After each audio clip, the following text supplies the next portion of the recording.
Hello नमस्कार दोस्तों। सम्मानित शिक्षक शिक्षिकाओं का मैं कौशलेंद्र सिंह अपने यूट्यूब चैनल पर हार्दिक स्वागत व अभिनंदन करता हूं।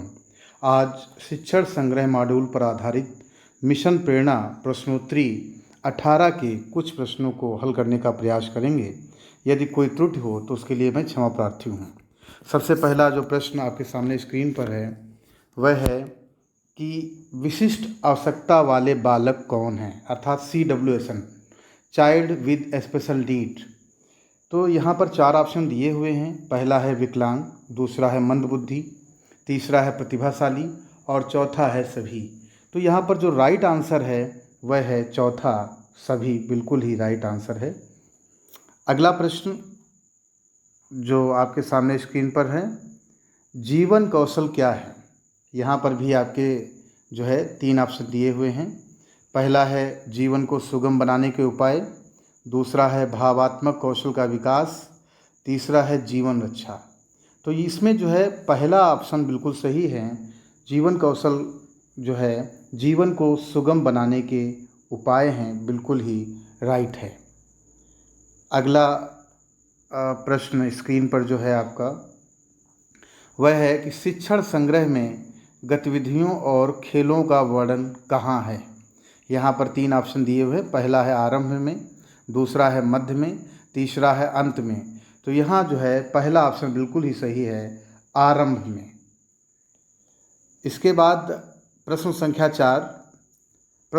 4 जो है वह है अभिमत डायरी क्या है।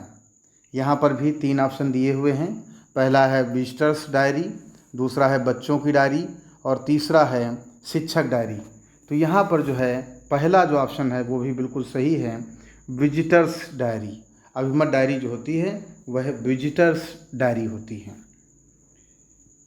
इसी प्रकार प्रश्न संख्या 5 जो आपके सामने स्क्रीन पर है, प्रश्न संख्या 5 है A to Z में लेटर A क्या प्रदर्शित करता है। 3 ऑप्शन यहाँ दिए हुए हैं। पहला है यहाँ पर एक्टिव इन्वॉल्वमेंट, दूसरा है एक्टिविटीज़, तीसरा है एक्शन रिसर्च। यहाँ जो राइट आंसर है वह है एक्टिव इन्वॉल्वमेंट। अब अगले प्रश्न की ओर बढ़ेंगे। अगला प्रश्न संख्या जो 6 है इस प्रश्नावली में, प्रश्नोत्तरी में, वह है कि पढ़ाते समय बच्चों का आकलन कैसे करेंगी। यहाँ पर 4 ऑप्शन दिए हुए हैं। सहभागिता देखकर, प्रश्न पूछकर, और तीसरा जो ऑप्शन है अवलोकन, और चौथा है सही। तो यहाँ पर जो है चौथा ऑप्शन बिल्कुल आपका सही है, अर्थात जो पढ़ाते समय बच्चों का आकलन जो है सहभागिता देखकर करेंगे, प्रश्न पूछकर करेंगे और अवलोकन करके करेंगे। अर्थात तीनों ऑप्शन सही हैं, अर्थात चौथा जो ऑप्शन है वो सही माना जाएगा। तो सभी। प्रश्न संख्या यहाँ पर जो है अगले प्रश्न संख्या जो है प्रश्न संख्या 7 है, रचनात्मक आकलन क्या है। यहाँ पर 3 ऑप्शन दिए हुए हैं। पहला है बच्चों की रचनात्मकता, दूसरा है बालकों की रुचि, तीसरा है बच्चों की प्रगति का सतत आकलन।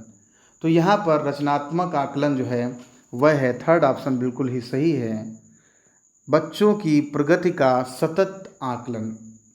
तो बिल्कुल ही राइट आंसर है ये।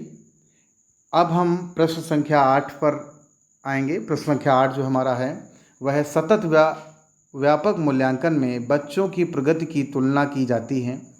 यहाँ पर भी 3 ऑप्शन दिए हुए हैं। पहला ऑप्शन दिया है दूसरों बच्चों से, पहला ऑप्शन है, दूसरा है स्कूल परिणाम देखकर, और तीसरा है उसकी अपनी प्रगति से।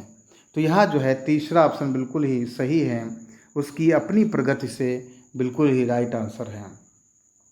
प्रश्न संख्या 9 जैसा इसमें दिया हुआ है, शिक्षण संग्रह में कुल कितने प्रकार के नेतृत्व बताए गए हैं।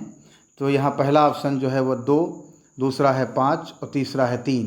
तो यहाँ तीसरा बिल्कुल ही आपका राइट है कि शिक्षण संग्रह में 3 नेतृत्व के प्रकार बताए गए हैं।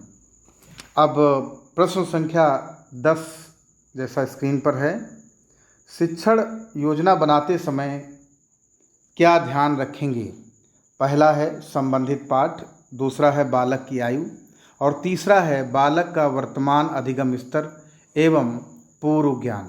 तो यहाँ जो है तीसरा ही बिल्कुल ही आपका राइट आंसर है कि बालक का वर्तमान अधिगम स्तर एवं पूर्व ज्ञान, ये ध्यान रखा जाएगा खासकर शिक्षण योजना बनाते समय। प्रश्न संख्या 11, शिक्षक डायरी क्या है? यहाँ पर भी जो पहला ऑप्शन है वह है स्वयं का मार्गदर्शन, दूसरा है पाठ्यक्रम, तीसरा है अपना अनुभव।